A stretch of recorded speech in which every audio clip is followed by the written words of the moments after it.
Batalion Sparta Rusia terekam membakar kendaraan militer dan benteng Ukraina dengan drone. Rekamannya beredar di Telegram pada Rabu 25 September 2024. Dalam keterangan unggahan disebutkan, klip memperlihatkan serangan kuat ini adalah karya Batalion Pengintai Sparta. Tampak pilot pesawat tak berawak menyerang dan membakar peralatan dan menghancurkan benteng Ukraina, sehingga angkatan bersenjata Ukraina tidak mempunyai satu peluang pun, jelas narasi unggahan. Tampak kendaraan Ukraina yang digempur dan berakhir membara. Beberapa bangunan yang dijadikan benteng juga ikut hancur.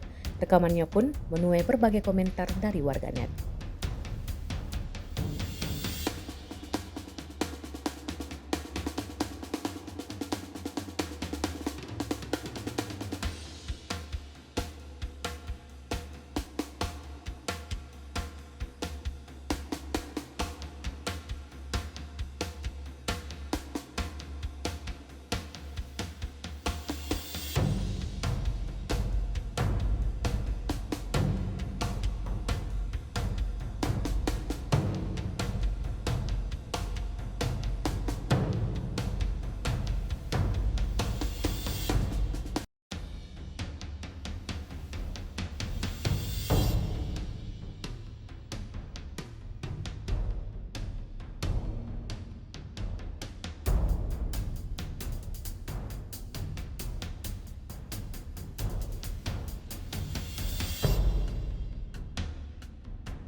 Download Tribun X sekarang, menghadirkan lokal menjadi Indonesia.